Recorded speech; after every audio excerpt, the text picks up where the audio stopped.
Olá, meu nome é Danilo de Oliveira, sou professor conteudista da disciplina Direito Internacional e Saúde ou Direito Internacional Sanitário. Nessa videoaula, nós vamos tratar de dois importantes assuntos que se imbricam, que são entrelaçados. O primeiro deles diz respeito à globalização econômica e à universalização dos direitos humanos, e o segundo diz respeito à permeabilidade entre o direito internacional e o direito interno. É inegável o fenômeno da globalização econômica. Porém, é preciso observar que a globalização ela é um fenômeno não apenas econômico. Embora a questão mercantil, a questão negocial, a questão econômica seja uma grande rompedora de barreiras e cada vez mais sejam comuns negócios celebrados em diversas partes do mundo e até mesmo num campo, digamos assim, neutro, no campo virtual, na rede mundial de computadores. Há também uma globalização de aspectos culturais, uma globalização de aspectos sociais, enfim. É latente um intercâmbio não só econômico, mas também de ideias e de culturas entre os povos da humanidade. Ao mesmo tempo, temos também o fenômeno da universalização dos direitos humanos. À medida em que as culturas vão se espalhando, em que os costumes vão sendo conhecidos, essa diversidade abarca também o consenso em torno do desejo de se reconhecer e de se garantir direitos essenciais à pessoa humana por essa própria condição de ser pessoa humana. Então, no último século, nos últimos 2 séculos, tem sido muito comum a elaboração de documentos internacionais que desaguam em tratados, em convenções internacionais que versam direitos humanos. Do ponto de vista da filosofia do direito, existe uma obra, A Era dos Direitos, de Norberto Bobbio, muito bem-vinda, porque ela resume bem esse processo. Não é? Para Norberto Bobbio, num primeiro momento, foi preciso formalizar esse desejo subjetivo da universalidade dos homens numa declaração, num documento, na Declaração Universal dos Direitos Humanos de 1948, traçando aqueles que seriam os mais básicos, os mais essenciais dos direitos humanos. E, posteriormente, para a efetividade desses mesmos direitos humanos, foi preciso reconhecer grupos de pessoas humanas em situações de especial vulnerabilidade, como crianças, adolescentes, jovens, pessoas idosas, pessoas com deficiência, mulheres, enfim, grupos de pessoas humanas que, pelas suas especiais condições, merecessem o reconhecimento de uma proteção diferenciada, de uma proteção especial. E há, historicamente, diversos documentos que demonstram essa necessária preocupação com o reconhecimento e a proteção de diversas categorias específicas de pessoas humanas. Então, faz parte do processo de universalização dos direitos humanos, não apenas o primeiro reconhecimento importantíssimo que se deu por meio da Declaração Universal dos Direitos Humanos, de 1948, mas também uma constante, uma paulatina reflexão acerca da necessidade de se reconhecer e de se proteger novos direitos, principalmente diante da quarta Revolução Industrial, da Revolução 4.0, com os rápidos avanços tecnológicos, principalmente na área da tecnologia da informação, algoritmos, inteligência artificial e etc. Então, novos desafios se colocam para que a humanidade como um todo enfrente esses desafios que são globalizados. Então, é importante nós entendermos que, guardadas as especificidades locais e culturais, as tradições, e tudo isso deve ser, sim, respeitado e preservado, por outro lado, os problemas são globalizados. As políticas públicas necessárias à efetividade dos direitos humanos, então, precisam ser não apenas políticas públicas locais, mas também regionais e globais. Daí falarmos desde os pactos adjetos, pactos sobre os direitos, pactos internacionais sobre os direitos civis e políticos e sobre os direitos econômicos, sociais e culturais, em políticas públicas adequadas, necessárias à efetividade dos direitos humanos, e políticas públicas estabelecidas nesses três âmbitos: local, regional e global.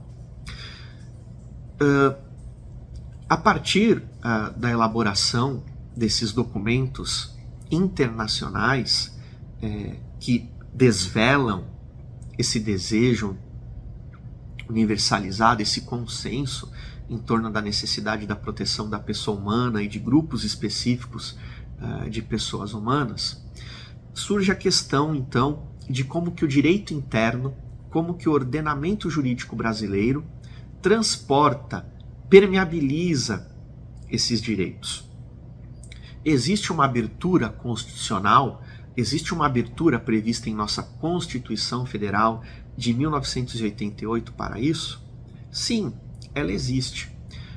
São vários os dispositivos constitucionais, são inúmeras as normas constitucionais que estabelecem esse sistema de permeabilidade, essa abertura para direitos humanos estabelecidos em documentos internacionais, dos quais o Brasil seja signatário, desses grandes acordos globais e regionais, dos quais o Brasil faça parte.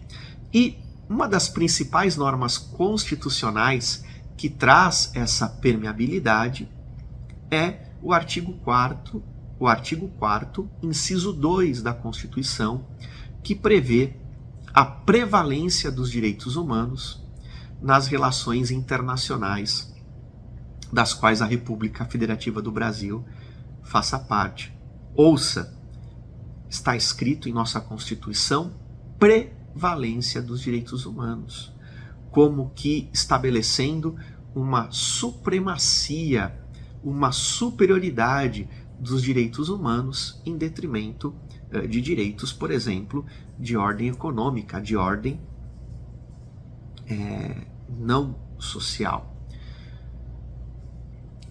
Alguns alegam que se trata expressamente de um princípio que rege o Brasil em suas relações internacionais e que isso não teria então condão de impor ao Brasil a internalização desses direitos. Isso me parece um argumento absolutamente equivocado.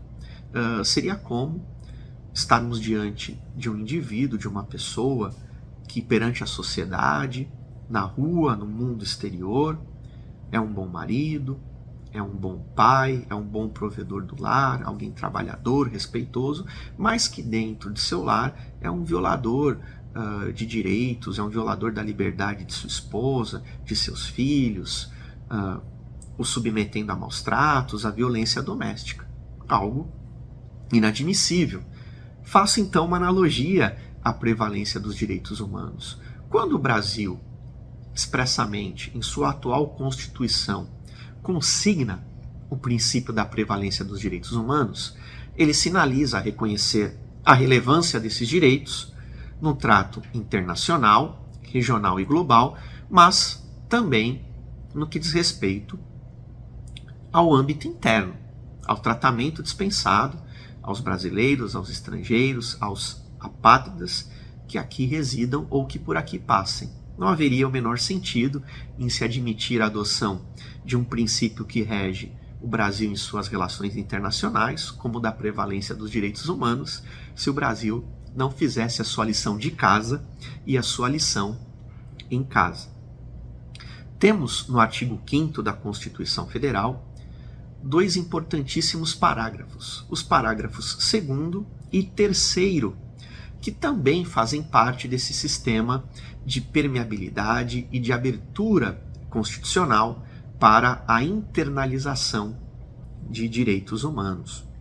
O artigo 5º, parágrafo 3º, prevê que tratados e convenções internacionais que versem sobre direitos humanos, que sejam, aqui no Brasil, incorporados seguindo o mesmo processo legislativo de uma emenda constitucional, ou seja, tratados e convenções internacionais de direitos humanos que sejam aprovados nas duas casas do Congresso Nacional, Câmara dos Deputados Federais e Senado Federal, em duplo turno de votação, em ambas as casas, por maioria absoluta ou qualificada, ou seja, por pelo menos 3/5 dos respectivos membros, terão status de emenda constitucional.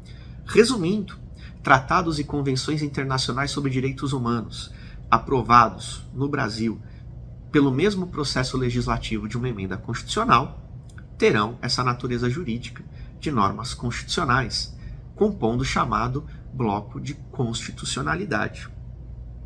E ainda, o parágrafo 2º do artigo 5º diz que os direitos e garantias expressos em nossa Constituição não excluirão, então trata-se de uma cláusula de não exclusão, ou de abertura, como muitos entendem, uma cláusula de não exclusão que permite a permeabilidade de direitos humanos decorrentes de documentos internacionais que o Brasil participe e assine, e ainda não excluirá outros direitos decorrentes de seus princípios expressos na própria Constituição de 88. Então, perceba que há um entrelaçamento entre o artigo 4º, inciso 2, e o artigo 5º, parágrafos 2º e 3º, estabelecendo, além de outras normas constitucionais, esse sistema de abertura, de não exclusão, de permeabilidade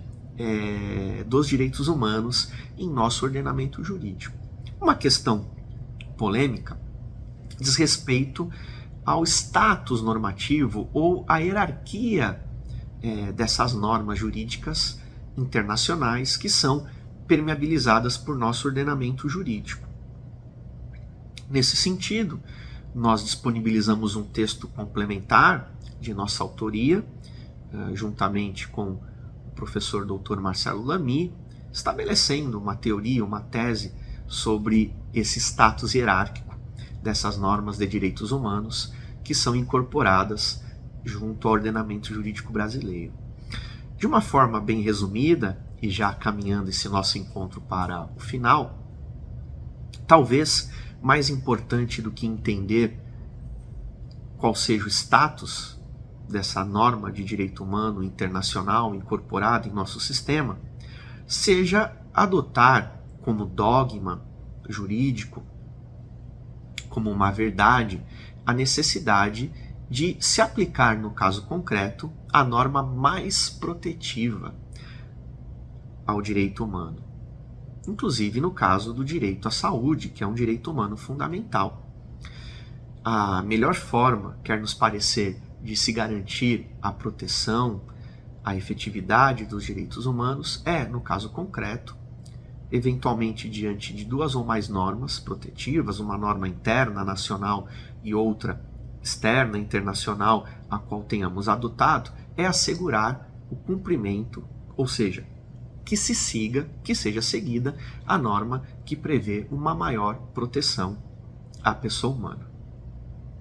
Muito bem, encerramos esse nosso bate-papo por aqui, reiterando o convite para que você leia o nosso texto base e também os textos complementares.